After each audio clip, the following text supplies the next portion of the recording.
Oke, selamat siang semuanya. Ya, selamat siang semuanya. Terima kasih untuk kehadirannya di siang hari ini.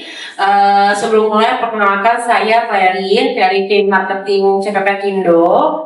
Kemudian di sini ada Dr. Neno juga, CPP Indo Scientific Expert dari CPP Indo, dan juga ada tim dari marketing ada Almoja. Nah, di siang hari ini kita mau bahas apa sih ini? Ada yang tahu? Atau mungkin sudah tahu? Urinary syndrome. Oke. Oke, ya jadi hari ini kita mau ada sedikit sharing aja ya tentang flu tadi ya, mungkin sudah kelihatan juga di materi.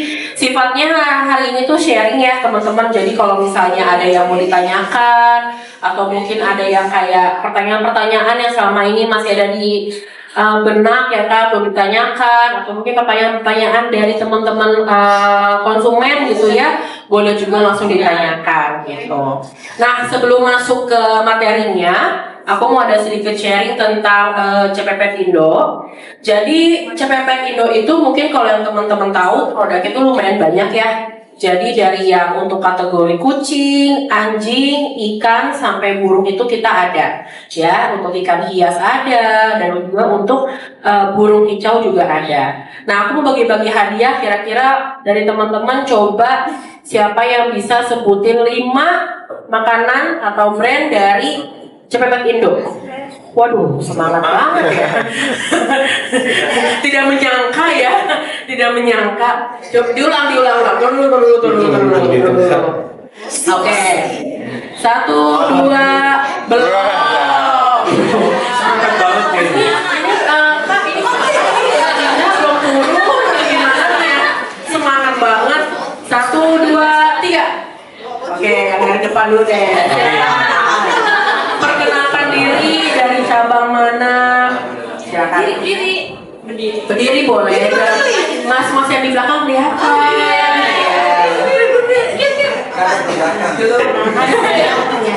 Siapa? Nur Hayati ya. Ada cabang HI. Oke. Ada rokok, tiket, terus sama Cleo, Cesar. Oke, betul. Boleh? Yang tadi di mana aja?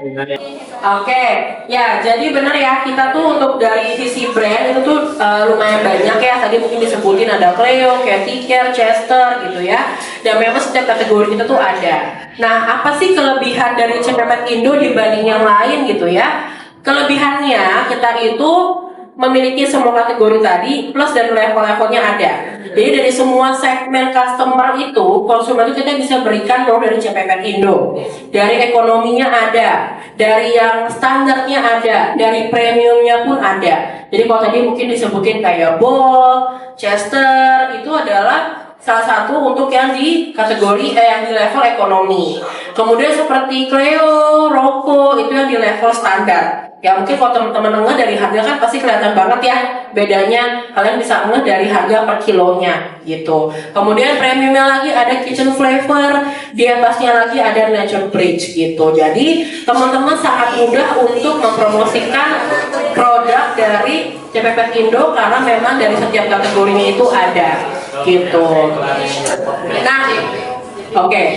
Kemudian dari CPP Indo sendiri kita itu sudah ada di beberapa punya kantor cabang ya, ada di Jakarta, ada di Semarang, di Surabaya, ada di Medan juga, dan pabrik kita ada di Jakarta, Pasar Kemis, dan juga ada di Surabaya gitu. Oke, kemudian untuk PT sendiri itu terbagi menjadi 2 ya teman-teman, ada Sentra Windu Sejati dan Sumber Hidup Satwa. Pembedanya apa? Kalau Sentra Windu Sejati itu adalah company yang memproduksi pakan-pakan yang kita bikin sendiri gitu, yang dibikin benar-benar di Jakarta, lokal dari Indonesia gitu, pabriknya di Surabaya. Kalau misalnya dari Sumber Hidup Satwa atau SUHS adalah kita hanya mendistribusikan, jadi barangnya itu dari luar. Seperti apa? Nature Bridge, Kitchen Flavor itu kan dari China gitu, itu hanya pembedanya. Oke, kita juga aktif ya di CPP Indo maupun juga brand-brand lainnya suka sering ngadain acara, kemudian suka ada di Pet Expo juga gitu ya. Dan semua aktif juga di beberapa platform sosial media. Nextnya kita mau ada sedikit sharing untuk terkait produk nih ya, produk Bold terutama. Oke. Nah, dari Bold sendiri pasti teman-teman udah pada tahu ya kalau Bold itu ada yang untuk kucing dan ada yang untuk anjing juga gitu ya. Untuk yang kucing, untuk yang versi untuk yang adult atau kucing dewasa di atas 1 tahun, kita punya 3 varian ya. Ada yang warna ungu, ada yang warna kuning dan juga ada yang warnanya pink. Nah teman-teman yang paling laku yang mana nih? Yang warna ungu. Oke, sama ya. Kayak yang warna ungu. Variannya rasa? Nah, kibelnya? Oke, bagus. Saya anak SD ya, ini ya. Saya jadi guru ya. Oke. Takutnya kamu disalahin ya. Oke. Nah, kemudian yang kuning, rasa apa? Kibelnya apa? Oke, kalau sampai salah itu udah ada gambarnya. Marketing yang tenang. Oke, terakhir yang warna pink, rasanya kibelnya. Oke, betul. Nah, ya silahkan Masnya minumnya, makannya jangan lupa ya. Makan.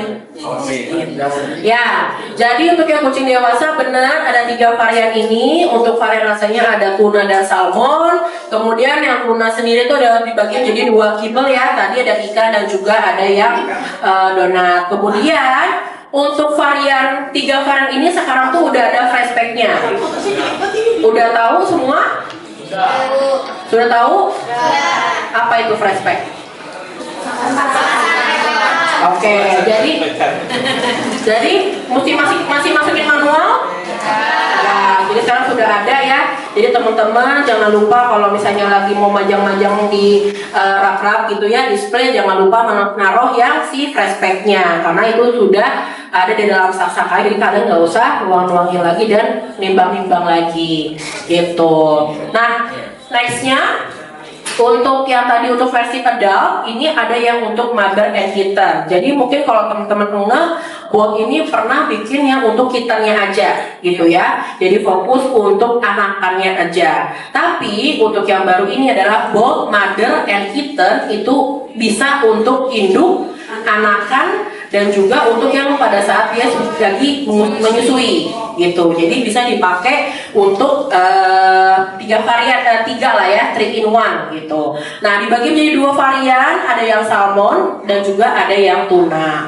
Apa sih yang membedakan nih dengan yang lain gitu ya? Mother kitten ini juga dilengkapi dengan egg dan goat milk gitu ya. Jadi kan pasti teman-teman tahu juga ya, kucing atau anjing itu kan sebenarnya nggak boleh dikasih susu sapi. Benar ya, jadi harus diberikan susu kambing. Nah, susu kambing ini selain bagus memang untuk anakan, untuk indukannya juga, dia itu juga bagus untuk memberikan ekstra protein dan juga kalau yang alergi gitu ya, itu juga bagus gitu. Kemudian goat milk ini juga bisa menimbulkan bau atau wangi yang lebih khas. Jadi appetite-nya dia akan lebih nafsu makanan tuh akan lebih meningkat gitu. Kemudian dia juga ada yuka untuk mengurangi bau ya gitu. Kemudian ada untuk yeast juga, menambahkan imunnya juga, ada omega 3 dan 6. Dan yang pasti itu no pork ya. Jadi semua produk dari CPP Indo itu khususnya yang untuk kucing itu no pork. Ya, itu yang harus di-highlight dari teman-teman semuanya.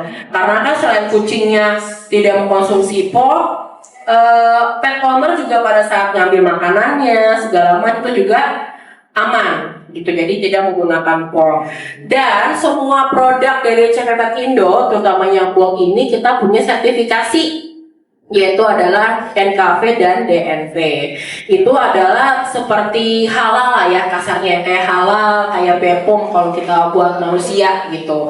Jadi bisa dipastikan produk-produknya pun juga sudah memenuhi standar gitu ya. KFCO juga sama, kita juga sudah memenuhi standarnya dia gitu. Jadi tidak ada tuh yang dibilang aduh produknya A ini jelek, produk B ini tuh jelek, produk C ini tuh jelek. Itu nggak mungkin, karena kalau misalnya kita meluncur satu produk itu kan pasti butuh sertifikasi gitu ya, sama kayak untuk manusia. Nggak mungkin ada brand apapun, mau sebenarnya kompetitor pun sebenarnya semua juga tidak mungkin tidak memenuhi standar tersebut gitu ya. Cuma ditambahkannya kita ada beberapa NKP tadi dan DNV. Oke, next. Nah, kalau yang untuk boldog yang warna hijau, variannya rasa apa? Oke, kibelnya? Oh, kalau dog agak pelan ya. Kalau dog agak pelan. Oke.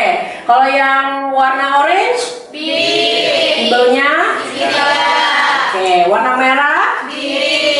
Kibelnya? Oke ya, jadi boldog ini ada 3 varian untuk yang kucing dewasa ya, belum ada yang untuk papinya gitu. Soon doakan akan ada juga ya untuk papinya. Jadi 3 varian ini ada yang lamb, ada yang beef. Paling laku yang mana? Beef yang warna orange, betul. Oke, next. Udah ya, oke. Jadi memang untuk boldog itu ada 3 varian aja. Tadi sudah disebutin juga, sudah sesuai dengan sertifikasi juga sama gitu ya. Kemudian itu juga ada untuk meningkatkan sistem imunitas, buat kulit sehat juga. Kemudian untuk pencernaan juga bagus gitu.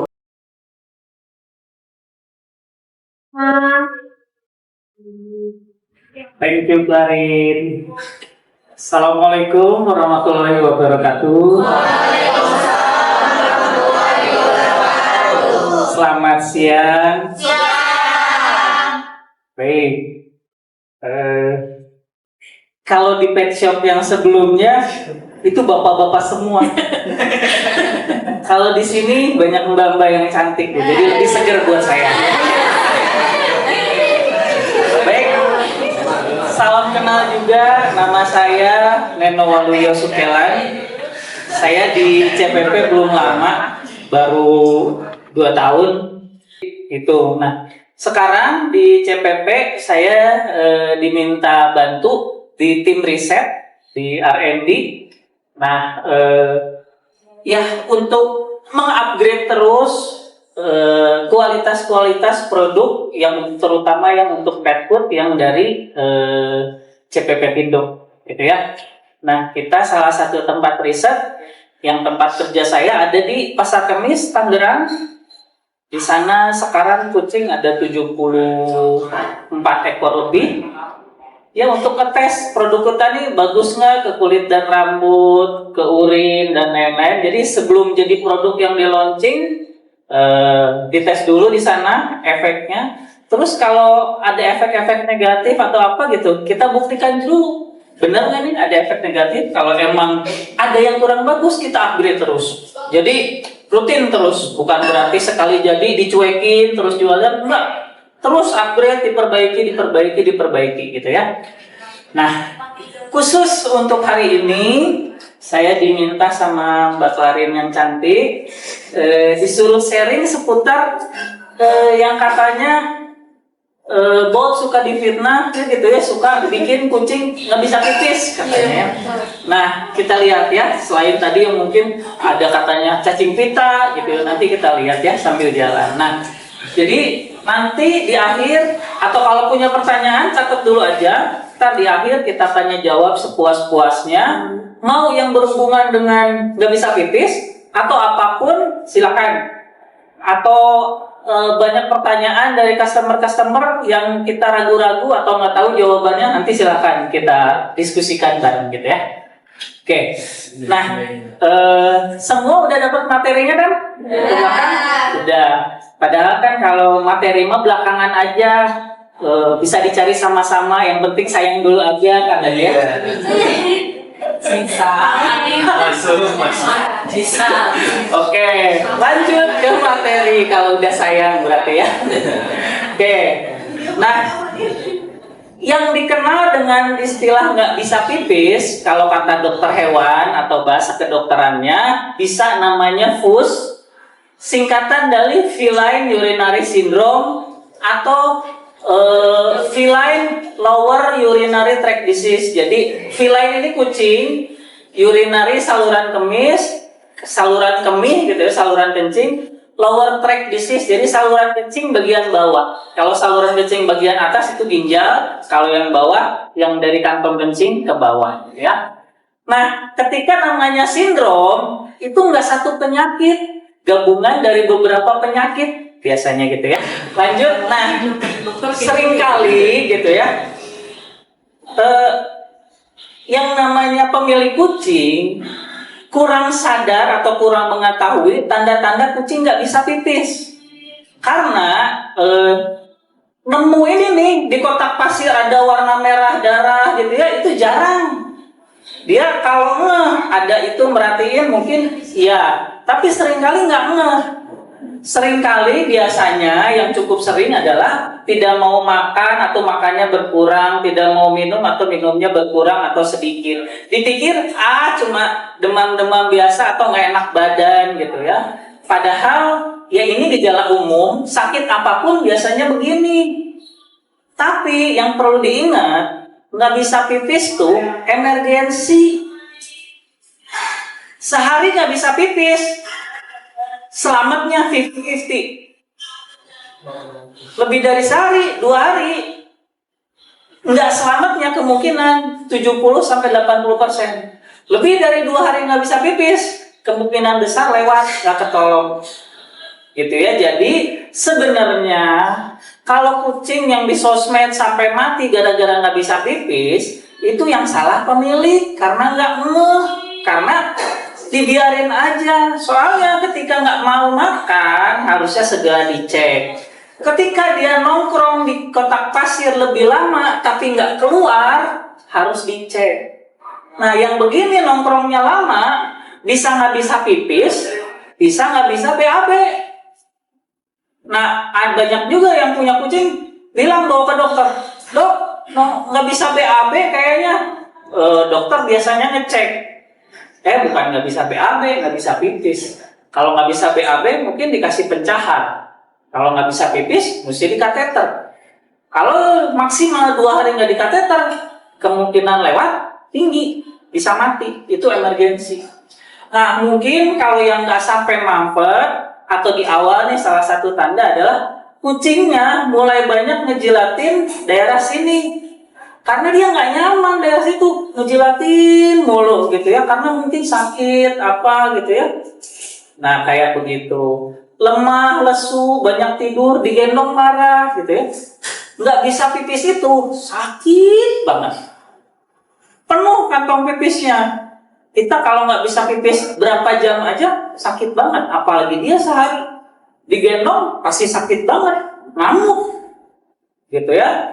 Perut sakit gitu ya pastilah ya, karena di kantong kencing juga nggak bisa keluar sakit. Nah mungkin ada gejala lain juga yang pemilik kucing nggak spraying atau pipis sembarangan gitu ya. Kalau spraying itu biasanya di TKV nggak ada barbuknya, yang ada cuma baunya.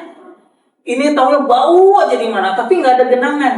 Biasanya kalau spraying ke tempat-tempat vertikal, meja, sofa, gorden, atau kaki pemilik. Saya termasuk orang yang kakinya cukup seringnya di spraying kucing. Jadi kemanapun pergi, kadang ada kucing gitu ya, nempel-nempel ke kaki, udah ngomong-ngomongin tuh, udah mau spraying. Mungkin saya bau kucing kali ya, karena di rumah cukup banyak kucingnya. Nah itu spraying. Nih, sekitar 60-70% yang nomor 1 itu gara-gara stres. Yang bikin kucing stres apa? Nanti kita lihat. Nomor 2 yang berhubungan dengan makanan, baru nih ada batu. Kalau yang nomor 1 nggak bisa pipis, di kateter sama dokter di USG biasanya lancar di kateter, nggak ada batu yang menyumbat. Tapi kalau yang nomor 2 ada batu menyumbat. Mungkin di kateter masukin selang itu susah, gitu ya. Nomor 3 cacat anatomi, biasanya dari kitan udah kelihatan. Nomor 4 ada infeksi di saluran kencing, gitu ya. Nah, nomor 4 bisa barengan dengan nomor 2. Kalau ada nomor 4 batu yang nomor 2 bisa terbentuk lebih cepat. Nah, jadi kalau nggak bisa pipis, cepat-cepat bawa ke dokter hewan, jangan nunggu lebih dari sehari. Ketika di dokter hewan tugasnya ngecek minimal 4 ini. Banyak sih penyebabnya, tapi yang terbesar adalah 4 ini. Dokter mesti ngecek kucingnya stres apa enggak. Kalau stres apa enggak, biasanya nanya gini, di rumah kucing berapa, lagi renovasi enggak, baru pindah rumah enggak, ada kucing baru enggak. Yang stres biasanya yang begitu, nanti ditanya. Kalau ini dokter perlu ngecek urin, USG atau X-ray gitu ya. Nomor 4 juga barengan, cek urin, X-ray dan USG gitu ya. Sama 2, 3, 4 ini biasanya perlu itu, cek urin, X-ray atau USG. Nah, kita bahas nomor 1, 2, dan 4. Nomor 3 biasanya nggak bisa diapa-apain dan jarang gitu ya. Ya paling kalau ketahuan cepat bisa dibedah, dibenerin. Saya pernah dapat kitten jantan nggak bisa pipis itu biasanya kucing dewasa, kalau kitten nggak, sangat jarang kemungkinannya gitu ya. Ini kitten umur 4 bulan nggak bisa pipis, begitu dicek ternyata kalau di yang cowok itu kan ada pembungkusnya ya, di alat kelamin si cowok itu ada pembungkusnya. Nah, pembungkusnya itu lubangnya kecil, jadi si penis kucingnya nggak bisa keluar. Akhirnya dia pipis di dalam bungkus itu, akhirnya infeksi dan lain-lain, jadilah nggak bisa pipis. Akhirnya kan mesti dibedah, dibuka tuh si lubangnya. Nah, kayak begitu itu gangguan atau cacat anatomi yang memang dari kecil biasanya. Oke, nah ini kita bahas nomor 1 dulu. Seputar stres. Nah, apa sih yang bikin kucing stres? Ternyata yang bikin kucing stres 72% adalah sesama kucing. Biasanya di rumah kucingnya kebanyakan, minimal 3 ekor. Terus seringkali itu barengan. Tempat makan, tempat minum barengan, tempat pasir barengan. Akhirnya kalaupun ada kucing yang, nah, kucing secara alamiahnya dia hewan penyendiri atau soliter. Jadi kalau di alam bebas itu dia sendiri, kemana-mana sendiri. Kalau ketemu kucing lain itu berantem. Kecuali pas masa kawin, barulah ketemu kucing lain kawin gitu. Tapi jantan ketemu jantan berantem pasti ya. Nah, jadi kebanyakan kucing bikin dia stres, apalagi nggak punya tempat sembunyi, nggak punya tempat masing-masing, gitu ya. Ada aja satu kucing yang kalah dominan, gitu ya, dan biasanya dialah yang nggak bisa pipis, gitu ya. Nah, berikutnya ya biasanya yang bikin stres lagi, pindah rumah, renovasi rumah. Bukan kucingnya ya yang renovasi, yang ownernya yang renovasi rumahnya gitu ya. Atau ada manusia kebanyakan bikin stres dan lain-lain gitu ya. Oke, nih lebih detailnya yang bikin kucing stres di rumah terlalu banyak, tidak ada tempat sembunyi buat me time, nggak ada tuh buat me time gitu ya. Jadi selalu pandang-pandangan. Seringkali ada perilaku konflik itu belum tentu harus berantem. Cukup dengan pandang-pandangan aja begini, itu udah bikin stres. Apalagi yang sampai nyengir gitu ya. Nah itu cukup. Nah jadi paling ringan pandang-pandangan aja gini, nggak sampai berantem juga stres. Nah jadi silakan ini. Nah sekarang begini deh, misalnya ini kucing yang kalah dominan gitu ya sama kucing yang lain. Dia mau minum sama makan, karena mangkok makan minumnya dipakai barengan, kira-kira takut nggak? Takut. Di mangkoknya kan ada bau si kucing preman. Tiba-tiba nih dia pengen pipis, tapi toiletnya, kotak pasirnya juga dipakai barengan. Dia takutnya lagi pipis enak-enak, datang yang punya, datang preman, kucing preman, dihajar lah ditabok. Takut. Akhirnya dia apa? Nahan pipis. Nahan pipis nggak sehat. Gitu ya. Jadi pastiin kotak pasir masing-masing punya satu dan bersih. pagi sore dibersihin kalau bisa sehari 2 kali. Karena kalau kotak pasir, ketika dia jongkok pipis, resiko infeksi, kotor, bakteri dan lain-lain gitu ya. Nah, lanjut. Nah, jadi gimana caranya stres bikin kucing nggak bisa pipis? Nih gini, penciuman, pendengaran, penglihatan, feeling, perasaan dan lain-lain masuk ke otak. Kata otak, ini lingkungan bikin gue stres. Itu otak langsung lewat saraf, tulang belakang, langsung bikin si kantong kencing radang, bengkak. Kalau orang stres, yang kena betul bukan kantong kencing, lambung biasanya. Kalau kucing, kantong kencing. Orang stres biasanya mual, malas makan gitu ya. Nah, kalau kucing, kantong kencingnya yang bermasalah nada lewat saraf gitu ya. Berikutnya, ketika stres, malas makan, malas minum, mau pipis, mau BAB, takut. Akhirnya pipisnya kental, pekat karena kurang minum. Ketika pipisnya kental, pekat, itu benda-benda atau sisa-sisa metabolisme tubuh yang ada di pipis lebih mudah mengendap.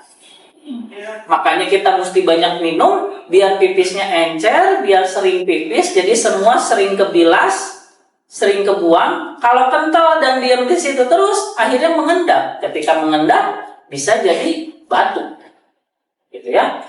Nah, sering juga nih, kalau saya jujur ngajarin dokter hewan supaya aware soal gemuk dan obesitas gitu ya, ngingetin lah dokter hewan supaya ngingetin yang punya anjing kucing jangan sampai anjing kucingnya gemuk. Itu saya 5 tahun loh seminar terus, barulah dokter hewan pada ngeh tuh mulai ngingetin si pemilik anjing kucing, Pak, Bu, kucingnya kegemukan, anjingnya kegemukan. Baru 5 tahun tuh mereka pada akhirnya mau berpindah. Nah, kenapa juga nih? Karena kucing yang gemuk, obesitas, malas gerak. Ketika malas gerak apa? Malas pipis, malas minum. Dia minum lebih sedikit. Ketika malas gerak, urin kencing yang di kantong kencing kan diem tuh, nggak kekocok-kocok, jadi lebih mudah mengendap. Ketika dia minum lebih sedikit, kencingnya lebih pekat. Balik lagi tadi. Nah, jadi kalau bisa jangan gemuk atau obes karena ini menyumbang ke nggak bisa pipis. Nah, jadi semuanya, apalagi ada infeksi bakteri, ini di kantong kencingnya ceritanya akhirnya nggak bisa pipis. Itu kantong kencing penuh dengan kencing. Kencing itu racun, korosif. Kencing itu korosif, besi aja hancur, apalagi kantong kencing kalau nggak cepat dikeluarin. Makanya lama-lama nggak bisa pipis, 2 hari aja. Kalau nggak benar gitu ya, nggak segera di kateter, akhirnya pipisnya berdarah kayak tadi. Selain juga batu bisa melukai saluran kencing, akhirnya berdarah. Nah, banyak banget gabungan penyakitnya, bisa makin lama gabungan semua bisa jadi kompleks dan jadilah nggak bisa pipis. Ya, lanjut. Nah nih, ada yang tahu ini apa? Ibu-ibu semua sih ya. Kalau bapak-bapak, wah tahu punya siapa. Nah, ini punya kucing jantan. Nah, ini saya mau nerangin kenapa sih yang kucing jantan habis kawin kok nggak bisa pipis? Karena begini. Nah, ini ceritanya kantong kencing. Ini organ kelamin jantan. Ini kantong kencing. Nah, di kiri dan kanan di sini ada bijinya kucing tuh. Testis gitu ya. Biji testis itu menghasilkan sperma. Nah, saluran pipis sama saluran sperma bergabung jadi satu di sini. Nah, ketika di sini tuh ada pintu. Pintunya itu bentuknya otot. yang dia bisa kontraksi ototnya. Jadi ini salurannya, di sini di pinggirnya itu ada otot. Jadi kalau pintunya nutup, dia kontraksi, ngenceng. Ketika perlu pipis, dia ngebuka lagi, set, gitu ya. Nah, jadi di saluran kencing ini ada pintu tadi ya, otot yang bentuknya cincin yang bisa kontraksi. Itu otot itu nutup atau kontraksi pada saat kawin.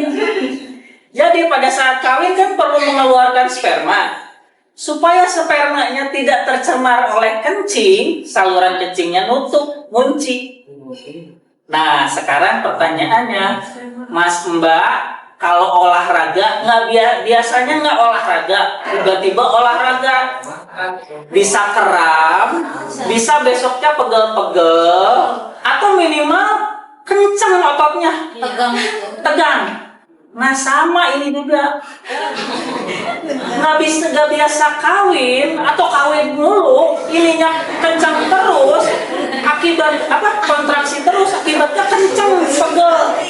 Nah ketika ini kencang, nggak ngebuka pintu pipisnya, akhirnya pipis terhambat. Nah ya itulah ya. Jadi satu, nggak biasa kawin, jarang kawin, tiba-tiba harus kawin atau kawin dulu, ototnya pegel tuh, jadilah pintu pipisnya tertutup atau nggak kebuka lebar, jadilah nggak bisa pipis. Nah jadi itu ya yang bikin nggak bisa pipis juga. Yang nomor 2 yang seputar batu. Batu itu banyak macamnya. Tapi yang 2 yang terbesar yaitu ini struvit sama kalsium oksalat. Struvit bisa larut, kalsium oksalat nggak bisa larut. Biasanya kalau ketahuan ini batunya dari cek urin, dokter biasanya nyaraninnya apa? Dibedah, dikeluarin batunya. Kalau ini bisa dilarutkan pakai makanan-makanan yang khusus untuk urinan itu. Ini bisa larut, ini nggak bisa larut. Ini terbentuk di pH basa. Jadi kalau urinnya basa, pH-nya 7 ke atas, terbentuklah ini. Kalau pH-nya asam, 6 ke bawah, terbentuklah ini. Ini nggak bisa larut. Oke, lanjut. Nah ini, ini biasanya batu ini berhubungan dengan makanan. Mineral-mineralnya nggak seimbang, bisa terbentuk ini, terbentuk ini. Kita di pasar kemis itu ngecek semua makanan yang ekonomi, kita cek semua tuh, kita bandingin. Ada hitungannya, ketahuan kalsium, fosfor, kalium dan lain-lainnya. Itu kita bisa tahu tuh pH-nya berapa. Oke, jadi memang makanan eko mirip-mirip, gitu ya. Lanjut. Infeksi saluran kencing gara-gara bakteri, kalau dia umur dewasa sampai umur 1 tahun, biasanya resikonya sekitar 5%. Tapi kalau dianakan sama kucing yang udah senior, yang udah tua, resiko infeksi naik sampai segini. Gitu ya. Dokter biasanya kalau dianakan dan udah senior, pasti akan ngecek urinnya ada bakteri apa enggak. Berikan makanan terbaik yang kamu bisa. Ya kalau budgetnya cuma buat yang ekonomi, ya udah. Ekonomi ada plus minusnya, makanan yang premium ada plus minusnya, gitu ya. Nah, kalau kebetulan kasih yang ekonomi, pastiin minumnya selalu tersedia. Pastiin kucingnya banyak minum dan pastiin juga toiletnya bersih. Jadi dia nggak malas ke toilet, gitu ya. Jaga kebersihan lingkungan dan peralatan kucing supaya apa tadi? Nggak ada resiko bakteri. Kurangi stres kucing. Nah, kalau masalahnya stres, dikasih urinari, apapun nggak bakalan efek. Pakai apa? Nah, salah satunya pakai catnip, betul. Tapi, ya pastiin juga yang bikin stresnya apa? Itu yang harus dihilangkan. Kalau yang bikin stresnya kucingnya kebanyakan, ya pastikan dia punya tempat sendiri untuk me time. Catnip cuma tambahan. Kalau penyebabnya masih ada, dikasih catnip cuma berkurang dikit. Jadi penyebabnya mesti dihilangkan, gitu ya. Kalau misalnya renovasi dan lain-lain, ya jauhkanlah dia dari tempat renovasi atau minimal kedap suara deh tempat dia. Nah, sambil ditambah catnip, ya akan membantu, gitu ya. Terus jangan kegemukan atau obesitas. Main sehari 2 kali, pagi 5 menit, sore 5 menit cukup kok untuk aktivitas kucing dan mengurangi stres kucing, gitu ya. Nah, kucing kenapa seneng cat furniture kayak gini? Satu, ada tempat sembunyi di sini membuat dia merasa aman. Kalaupun nggak punya kayak begini, pakai dus aja dilubangin cukup. Letakkan kotak pasir di tempat yang aman dan nyaman, jauh dari kucing preman, gitu ya. Bersihkan kotak pasir, sediakan tempat istirahat, sediakan tempat untuk memanjat dan mengasah kuku dan tempat tinggi. Rutin bermain, hindari suara keras dan gerakan tiba-tiba. Ya biasanya yang renovasi itu ya kan berisik apa. Atau yang suka begini apa? Anak kecil teriak-teriak, lari atau nangis, itu kan gerakan tiba-tiba anak kecil. Tiba-tiba teriak, mama nangis, gitu. Itu kucing yang nggak biasa aja. Oke, lanjut. Faktanya cukup menarik nih. Makin banyak minum, air kencing makin encer, batu sulit terbentuk karena makin sulit mengendap tuh yang harus dibuang. Kucing gemuk tadi udah disebutin, minum lebih sedikit, potensi batu lebih besar.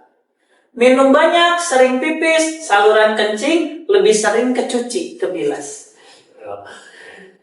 Nah, kucing Persia minumnya lebih sedikit dibanding ras lain. Saya dulu breeding Persia dan juga Maine Coon.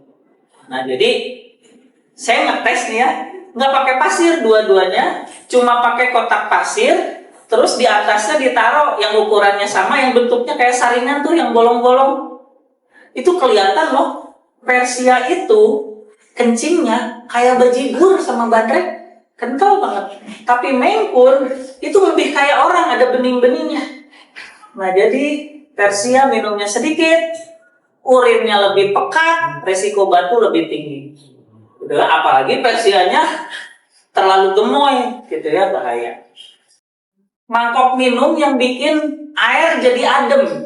Nah, yang bikin adem apa? Stainless steel, kaca, atau porselen. Kalau yang plastik, itu kadang bau masih nempel, biarpun udah dicuci pakai sunlight dan lain-lain. Jadi kucing suka agak males kalau masih ada bau-bau aneh, gitu ya. Jadi silakan begini. Terus, misalnya, kalau ini kucing nggak dikandangin, dia di rumah biasanya nongkrong di mana aja, seringnya gitu. Nah, di tempat itu, sekitar itu, sediakan mangkok minum dan berisi air. Karena seringkali begini, saya juga ngerasain gitu ya. Kalau di kantor kebetulan tempat duduknya jauh dari dispenser, haus nih, mau minum, tar dulu deh, tanggung kerjaan. Karena jauh tempat minumnya, kucing juga sama begitu. Jadi kalau ada tempat minum dekat, cepat minumnya. Nah, sekarang dispensernya kalau di kantor pas belakang saya. Jadi kalau mau minum cepat gitu, dekat, tinggal ngesot aja pakai kursi roda. Yang tempat duduk, 2 meter lah udah nyampe ya. Terus sering-sering berikan wet food. Wet food itu 75%-nya air. Jadi dia akan minum lebih banyak. Gitu ya. Terus sering-sering juga campur makanan basah dengan makanan kering. Jadi dia akan minum lebih banyak karena ada makanan basah. Cuman kalau mau nyampur makanan kering dengan makanan basah atau dengan air, pastikan yang dicampur jangan banyak-banyak. Karena dalam waktu maksimal 2 jam harus sudah habis. Kalau 2 jam nggak habis, baunya berubah. Kucing males makannya. Jadi nyampurnya dikit aja, kira-kira habis lah waktu sejam. Gitu ya. Kalau dicampur air atau dicampur wet food kayak begitu. Nah, Bolt juga ada yang wet foodnya, tapi kayaknya ready-nya kapan, Mbak? Soon. Ditunggu. Udah launching sih kemarin di IPE, soft launching lah ya. Bolt, ntar kita ada launching lagi dan mudah-mudahan deh. Jadi bisa dicampur, bisa juga sering-sering dikasih wet food. Bisa juga gini, Kalau saya sih biasanya ya, biar nggak ribet, takut nggak habis dalam waktu 2 jam, saya biasanya ngisi. Gini, mangkok yang buat kering ada, mangkok yang buat basah ada, terserah. Dia biasanya ngabisin yang wet dulu gitu. Nanti dia ngabisin yang kering. Daripada dicampur, saya biasanya lebih suka begitu. Oke, nah satu lagi, kita kan nggak bisa bilang kucing, minum dong yang banyak. Nggak bisa kan ya? Orang kalau misalnya nggak bisa pipis atau ada batu ginjal, biasanya dibilang mesti banyak minum, dia bisa. Biarpun orang dikasih tahu, dia rata-rata cuma tahan 2 bulan banyak minum, kesananya akhirnya normal lagi gitu ya. Nah, karena kita nggak bisa nyuruh kucing minum, akhirnya dibikin lagi nih. Jadi wet food, taruhlah 1 sendok, campur air segelas, diaduk. Habis itu dibikin es batu. Jadi ceritanya es batu yang ada rasanya, rasa wet food. Nah jadi silahkan kasihlah sehari itu dua butir ya, 2 butir es batu di mangkok tersendiri. Karena ada bau makanan basah, dia pasti akan jilat-jilat itu es batu. Jadilah ceritanya minum lebih banyak. Gitu. Tapi kan sejam juga mencair. Kalau udah mencair, kita lihat ada kucing yang tetap mau minum itu, ada juga yang udah males. Gitu ya, nah itu trik. Nah sekarang tahu kan ya Mas Mbak, jadi ada air mancur yang khusus minum kucing tuh ya? Zaman dulu mahal, 600-700 ribu. Sekarang online 60-70 ribu udah banyak. Syukur-syukur di pet shop murah kan bisa jualan juga begitu. Cuman ya mungkin ada beberapa kucing yang dikasih begituan bukan diminum, malah dimainin, diacak-acak. Gitu ya, ada yang begitu. Tapi ada juga yang happy minum. Jadi silahkan, tergantung kucingnya juga ya. Itu masalah perilaku ya, bukan lain-lain. Oke, itu aja yang di-sharing. Silahkan kalau mau ada yang ditanyakan seputar sini atau yang tidak berhubungan dengan ini pun boleh, silahkan.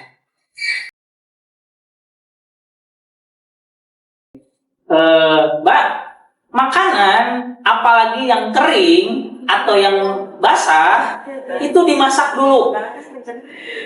Pasti dimasak dulu, kita produksi pasti dimasak. Apapun yang ada di situ, bakteri apa pasti udah mati. Jadi kalau dikasih bot atau makanan apapun yang memang sudah diproses, sudah dimasak, terus ada cacing pita, nggak mungkin. Jadi pilihannya dari yang lain. Dari makanan raw food itu mungkin gitu ya, mungkin dikasih tongkol atau ketularan kucing lain atau ada kutu. Jadi si kutu itu suka bawa cacing pita. Jadi kalau SOP-nya, kalau di dokter hewan saya suka ngingetin, kalau kucing kutuan itu SOP-nya ngasih obat kutu plus obat cacing yang ada buat cacing pitanya juga, kayak Dronta dan lain-lain, itu bisa buat cacing pita. Kombatrin nggak bisa buat cacing pita, beda obatnya gitu ya. Nah jadi Mas Mbak juga kalau di pet shop, ya nih ada kutuan nih, pakai obat apa? Mas Mbak tawarinnya obat kutu sekaligus obat cacing.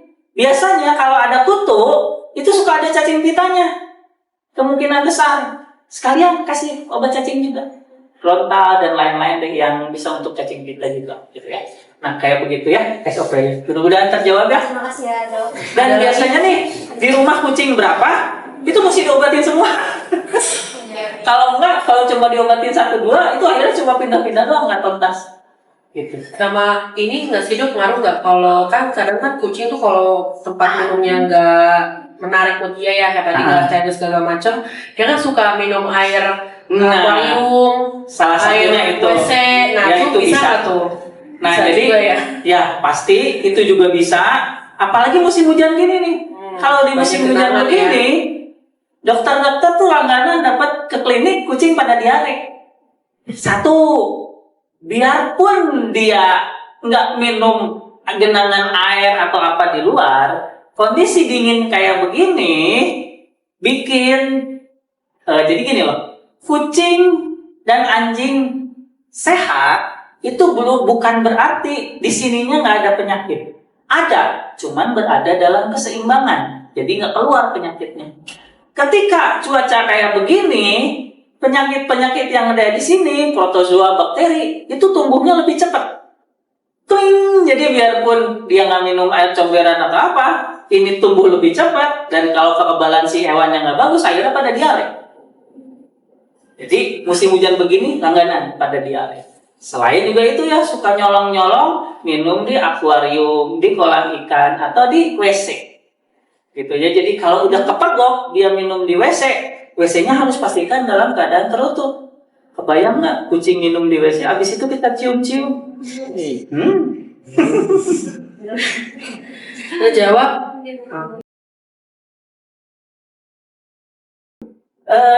Biasanya nih ya, kucing yang normal cukup dengan begini. Simpenlah kucingnya dikandangin apa enggak? Enggak. Oke, berarti biasanya simpanlah itu di kotak pasirnya di lokasi yang kira-kira dia nyaman. Jangan terlalu jauh dari tempat biasa main. Contoh nih, dia biasa aktivitas di ruang tengah, kotak pasirnya di belakang jauh. Buat kita kesannya dekat, buat kita jauh, buat dia jauh. Ya, jadi pastikan itu si kotak pasir ada di tempat sekitar dia aktivitas, gitu ya. Nah, berikutnya lagi adalah gini, ketika kita udah taruh itu, kasih pasir, ambil kucingnya. Nih pertama nyampe ke rumah adalah kita berdiriin dia di kotak pasir. Kita pegang kakinya, tekan-tekan ke si pasir biar nggak lembut, gitu ya. Biar dia tahu, oh ini pasir, tempat lu pup di sini. Habis itu udah biarin dia keluar sendiri dari kotak pasir. Nah, harapannya dia ada di situ. Tapi namanya juga baru pindah rumah, kadang juga udah diajarin, entah karena kurang cerdas atau sengaja. Banyak loh kucing yang memang sengaja ngeselin orang pemiliknya, banyak. Bisa juga gini, ketika dia pup di satu tempat di luar situ, jorok dikit nih ya, ambil pupnya, taruh di kotak pasir. Terus kotak pasirnya pindahin dulu ke tempat dia pup. Minimal dia pup di situ dulu di kotak pasir. Nanti pelan-pelan digeser setahap demi setahap ke tempat yang kita akan menempatkan kotak pasir yang kita inginkan. Taruhlah kita udah misalnya taruh di sebelah WC di si kotak pasir. Harapannya dia pup di situ. Tapi dia pup di pinggir sofa misalnya di ruang tengah. Ya sementara di situ dulu, nanti pelan-pelan sehari besok geser semeter. Sehari besok geser semeter. Pelan-pelan, jadi nanti sampai akhirnya ke kamar mandi. Kalau jarak ke kamar mandinya 300 meter, wah 300 hari itu ya. Gila ya, 300 meter dari ruang tengah. Setahun. Nah kayak begitu, mudah-mudahan terjawab ya. Ini tergantung si kucingnya. Tapi kucing seneng itu minum dari air yang mengalir. Makanya kalau di YouTube ada yang seneng tuh minum dari keran apa gitu ya. Cukup banyak kucing yang seneng minum dari yang air mengalir. Selain juga karena dia mainin gitu ya. Tapi ya itu individual juga. Ada yang kucing ya contoh yang Persia biasanya nggak bisa minum dari air yang mengalir. Apalagi yang pesek banget tuh. Biasanya agak sulit. Kebanyakan yang mancung-mancung. Tapi anyway, ya Persia juga cerdas. Air mengalir, sama tangannya diginiin, dia jilatin. Jadi ya individual. Jadi silakan mau beli water fountain, tapi monitor juga dia bisa pakainya nggak, manfaat nggak, dia bikin banyak minum nggak. Kalau ternyata nggak bisa, ya sudah kita ikhlaskan pakai cara lain. Terima kasih ya, Thank you. Silakan, ada lagi? Mungkin masih ada yang mau bertanya nih teman-teman. Mumpung ada Dok Neno gitu ya, atau mungkin terkait produk yang lain juga boleh, seputar CPP Indo juga boleh. Karena biasanya banyak yang tanya karena kalian-kalian ini kan perwakilan dari pet shop gitu ya. Jadi maksudnya kalian pasti ada mungkin kayak weekly meeting atau monthly meeting, pasti kan ada ya isu-isu apa yang kalian terima gitu kan. Jadi harapannya di sini tuh bisa menjawab pertanyaan-pertanyaan itu. Kalau misalnya lagi nggak di acara seperti ini kan akan lebih susah langsung dijawab gitu ya. Satu lagi ada yang kelupaan. Terus kalau makan makanan kering yang murah di mana? Jangan lupa banyak minum sediaan. Dan satu lagi, makanan basah. Sering-sering dikasih makanan basah atau dicampur makanan basah.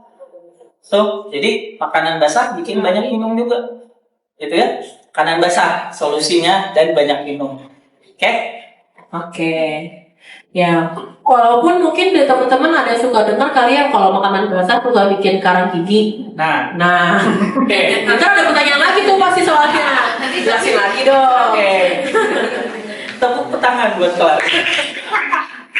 Yang suka lupa terus tenang. Ya. Bahwa makanan basah bikin karang gigi mitos. Makanan basah maupun makanan kering sama-sama bikin karang gigi. Signifikan nggak? Enggak. Penelitiannya ada, jurnalnya enggak, nggak signifikan, sama-sama bikin karang gigi.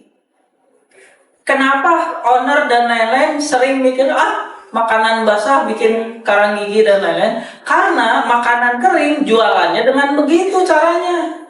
Makanan kering katanya lebih bersahabat ke gigi, nggak bikin karang gigi. Padahal enggak, sama makanan basah juga. Jadi yang membuat gigi bersih apa? Sikat gigi. Seminggu minimal sekali itu. Terus kalau ada makanan kering klaim bahwa buat gigi sehat, klaim boleh-boleh aja. Tapi syaratnya percaya deh, makanan kering yang bisa membuat gigi atau membuat karang gigi atau plak di gigi itu berkurang punya syarat. Si makanan keringnya itu, si butirannya itu digigit nih, masuk giginya. Itu baru boleh pecah kalau setengah gigi udah nusuk. Kalau gigi secuil aja baru masuk udah pecah, itu nggak ada efek ke gigi, dikit efeknya. Kalau kibosnya tipis gitu. Ya, jadi klaim boleh-boleh aja, tapi secara medis yang berefek ke gigi itu giginya harus masuk dulu setengah ke kibelnya, baru dia boleh pecah. Dan itu teknologinya, caranya nggak semudah itu. Kalau untuk rekomendasi wet foodnya itu gimana dok? Maksudnya kan wet food sekarang ini banyak banget jenisnya ya. Kayak yang ada kuahnya gitu, Ya, ada yang kaleng, ada gitu. kaldunya. Dan It's okay. Gimana? Semua wet food kandungan airnya minimal 75%. Jadi no problem. Ketika dikasih wet food, dia kecenderungannya untuk minum air lebih banyak itu tinggi gitu. Untuk pemberian wet foodnya itu lebih ke kayak snack time gitu atau emang pas mau makan time Mix campur gitu ya. mix gitu atau gimana tuh dok? Masing-masing boleh. Yang penting wet food agak sering. Gini deh, kalau kucingnya kira-kira nih